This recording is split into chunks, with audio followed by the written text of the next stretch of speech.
Hello friends, welcome to Indian study पर आपका स्वागत है। दोस्तों, आज की इस वीडियो में हम बात करेंगे हिंदी के बारे में, क्योंकि आप सभी लोग जानते हैं कि यूपीएसआई की वैकेंसी आने वाली है और यूपी ट्रिपल एस का जो आपका प्रीलिम एग्जाम होगा, जिसको हम पीईटी कहते हैं, तो वो भी आपका होने ही वाला है लगभग अप्रैल में, जैसा कि भर्ती बोर्ड ने बोला है। तो मैं उन लोगों के लिए ही टेस्ट लेकर के आया हूं जो यूपीएसआई और यूपी ट्रिपल एससी की तैयारी कर रहे हैं। तो ये हिंदी का टेस्ट है जो कि आपके आगामी एग्जाम के लिए बहुत ही ज्यादा इंपॉर्टेंट है। तो वीडियो को एंड तक जरूर देखिएगा, क्योंकि लास्ट में मैं आपसे क्वेश्चंस पूछूंगा और उसका आंसर आपको कमेंट बॉक्स में बताना होगा।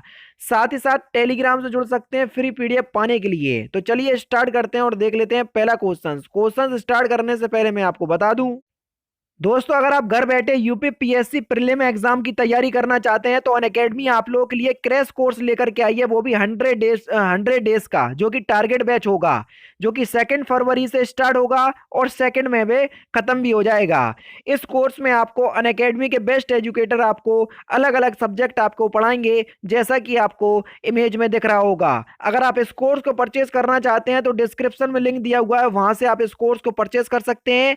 जब आप इस कोर्स को परचेज करेंगे तो ऐसा नहीं है केवल आप इसी कोर्स को एक्सेस कर पाएंगे, यूपी ट्रिपल एससी कैटेगरी के अंतर्गत जितने भी कोर्स चलाए जा रहे होंगे आप सभी कोर्सेज को एक्सेस कर सकते हैं। आप जिस भी एग्जाम की तैयारी कर रहे होंगे वो एग्जाम का कोर्स आपको अनअकैडमी में मिल जाएगा यूपी ट्रिपल एससी कैटेगरी के अंतर्गत।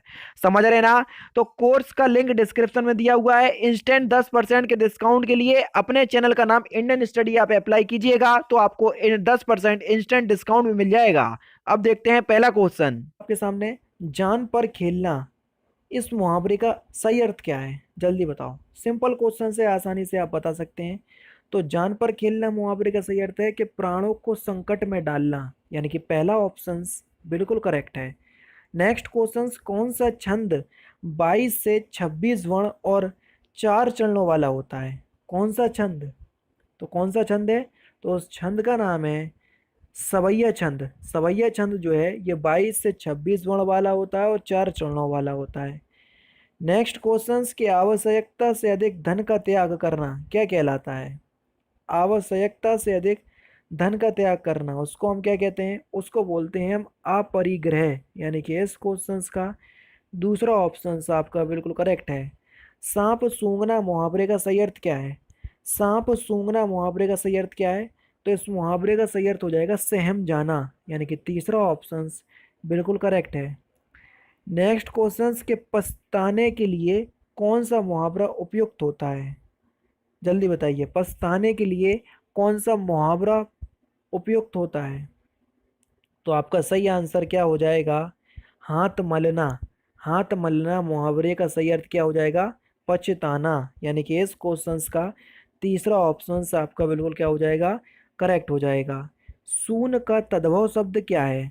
सून का तद्भव शब्द क्या है? तो शून्य का तद्भव क्या हो जाएगा? शून्य जो है, शून्य का तद्भव हो जाएगा शून्य, यानी कि दूसरा ऑप्शन बिल्कुल करेक्ट है।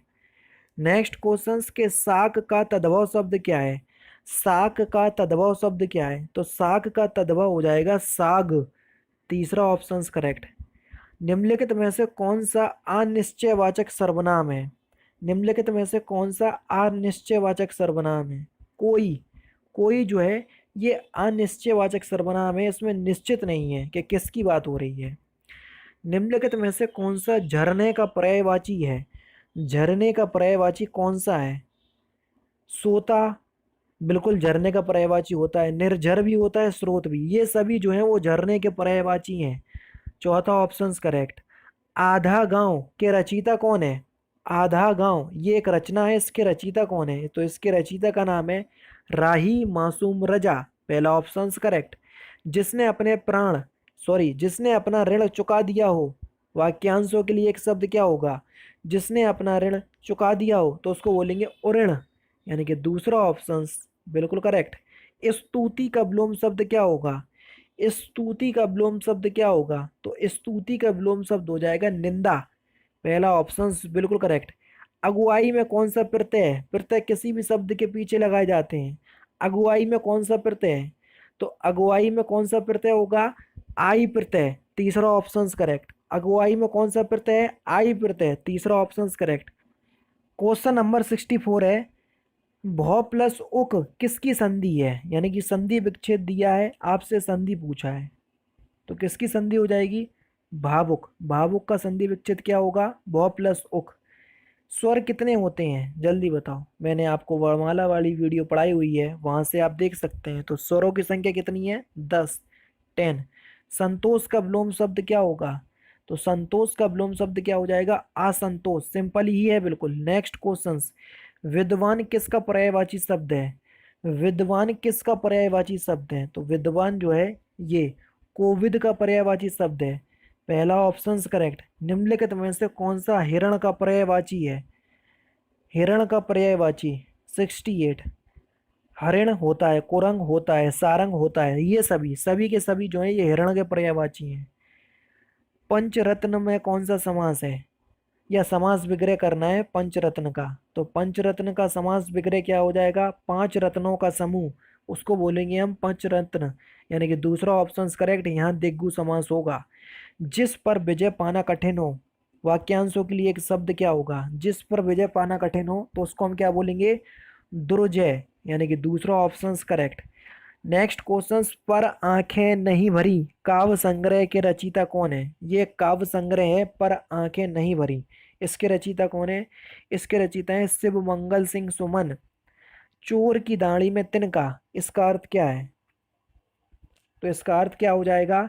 अपराधी व्यक्ति सदैव सशंकित रहता है। नेक्स्ट क्वेश्चन, निम्नलिखित में से कौन सा वाक्य शुद्ध है? जल्दी बताओ। क्वेश्चन नंबर 73, कौन सा वाक्य शुद्ध है?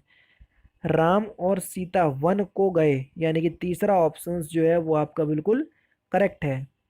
मीत का तत्सम क्या होगा? मीत का तत्सम, तो मीत का तत्सम होगा मित्र, तीसरा ऑप्शन करेक्ट। परिणाम में कौन सा उपसर्ग है? उपसर्ग किसी भी शब्द के आगे लगाए जाते हैं, तो प्रणाम में कौन सा उपसर्ग है? परि उपसर्ग, दूसरा ऑप्शन करेक्ट। महाप्लत उत्सव किसका संधि विच्छेद है? महाप्लत उत्सव किसका संधि विच्छेद है? तो ये महोत्सव का संधि विच्छेद है। किसका? महोत्सव का। यानी कि इस क्वेश्चन का तीसरा ऑप्शन करेक्ट हो जाएगा।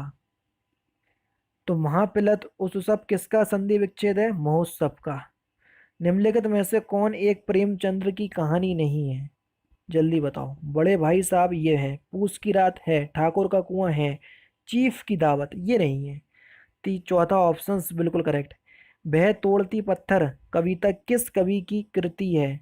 ये जो कविता है ये हाई स्कूल का जो कोर्स है उसमें दी हुई हुई है, तो ये किसकी है? ये सूर्यकांत त्रिपाठी निराला की है, तीसरा ऑप्शन करेक्ट। अकाल और उसके बाद कविता किस कवि की रचना है? तो किसकी रचना है ये?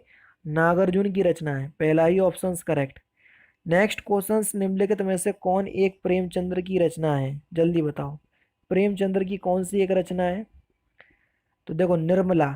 निर्मला जो आपको दिख रही है ये एक प्रेमचंद्र की रचना है, चौथा ऑप्शन आपका बिल्कुल करेक्ट। नेक्स्ट क्वेश्चन के निम्नलिखित में से कौन सी रचना जयशंकर प्रसाद की नहीं है? जल्दी बताओ। निम्नलिखित में से कौन सी रचना जयशंकर प्रसाद की नहीं है? परख। परख जो रचना है ये जयशंकर प्रसाद की नहीं है, चौथा ऑप्शन करेक्ट। कंकाल, तितली, आकाशदीप, कामायनी, ठीक है, ये सभी रचनाएं जो हैं ये जयशंकर प्रसाद की हैं, इंपॉर्टेंट है इसलिए बता रहा हूँ। किसने हिंदी साहित्य इतिहास की प्रतिनिधि रचना नहीं की? किसने हिंदी साहित्य इतिहास की प्रतिनिधि रचना नहीं की? तो सही आंसर हो जाएगा जयशंकर प्रसाद, चौथा ही ऑप्शन करेक्ट है। प्रकृति का सुकुमार कवि किसे कहा जाता है? जल्दी बताओ। सिंपल और इम्पोर्टेंट क्वेश्चंस। प्रकृति का सुकुमार कवि किसे कहा जाता है? तो किसको कहा जाता है? सुमित्रा नंदन पंत को कहा जाता है पृथ्वी का प्रकृति का, सॉरी मैं पृथ्वी का बोल रहा, सॉरी। प्रकृति का सुकुमार कवि किसे कहा जाता है? सुमित्रा नंदन पंत। याद कर लो, देखो आगे आपका सु लगा और सुमित्रा नंदन पंत में भी सु लगा, तो इस तरीके से आप याद कर सकते हैं, सिंपल है। नेक्स्ट क्वेश्चन, नेक्स्ट क्वेश्चन से आपका सिंहावलोकन किसकी कृति है? जल्दी बताओ। सिंहावलोकन किसकी कृति है? तो ये जो कृति है ये यशपाल की कृति है। किसकी है? यशपाल की, पहला ऑप्शन करेक्ट। क्वेश्चन नंबर 85 है, सब प्राची पश्चिम भू नव अपार पूछ रहे हैं दिक दिंगत वीरों का हो कैसा बसंत। किसकी रचना का अंश है? अगर आपने यहाँ से पहचान लिया वीरों का कैसा हो बसंत, तो यहाँ से बता सकते। तो सही आंसर हो जाएगा सुभद्रा कुमारी चौहान। तीसरा ऑप्शन बिल्कुल करेक्ट। कस्तूरी कुंडली बसे किस समकालीन महिला रचनाकार की कृति है? कस्तूरी कुंडली बसे किस समकालीन महिला रचनाकार की कृति है? तो ये किसकी कृति है? तो ये है मैत्रेयी पुष्पा की। तीसरा ऑप्शन करेक्ट। और लास्ट क्वेश्चन के हिंदी साहित्य या साहित्य अकादमी पुरस्कार प्रत्येक वर्ष कितनी भाषाओं में या कितनी भाषाओं की रचना को प्रदान किए जाते हैं या कितनी भाषाओं में दिए जाते हैं बाद बराबर में? तो आप लोग मुझे कमेंट बॉक्स में बताएंगे कि हिंदी अकादमी साहित्य अकादमी पुरस्कार प्रत्येक वर्ष कितनी भाषाओं में दिए जाते हैं। ठीक है, तो इस क्वेश्चन का आंसर आप मुझे कमेंट बॉक्स में बताएंगे। तो दोस्तों ये था हिंदी का टेस्ट जिसमें 37 क्वेश्चन को कवर किया गया है। साथ ही साथ आप बताइएगा इस 37 क्वेश्चंस के टेस्ट में आपके कितने नंबर आ रहे हैं। तो दोस्तों फिलहाल की वीडियो में तो सिर्फ इतना ही। अगर आपको वीडियो पसंद आए तो प्लीज़ दोस्तों वीडियो को लाइक कीजिए, शेयर कीजिए और साथ ही साथ हमारे चैनल को सब्सक्राइब करना ना भूलें, क्योंकि मैं रोजाना इसी तरह की वीडियोस आप लोगों के लिए लाता रहता हूँ। नमस्कार दोस्तों, जय हिंद, जय भारत। और हाँ दोस्तों, इसकी पीडीएफ जो है वो डिस्क्रिप्शन में टेलीग्राम चैनल का लिंक दिया हुआ है, वहाँ से आप प्राप्त कर सकते हैं ना, क्योंकि टेलीग्राम पे जितनी पीडीएफ है वो टेलीग्राम पे प्रोवाइड करवाता हूँ रात के टाइम। तो आप लोग थोड़ा ध्यान दीजिएगा कि सारी पीडीएफ आपको बिल्कुल फ्री में टेलीग्राम पे मिलती हैं। मिलते हैं नेक्स्ट वीडियो में। जय हिंद, जय भारत।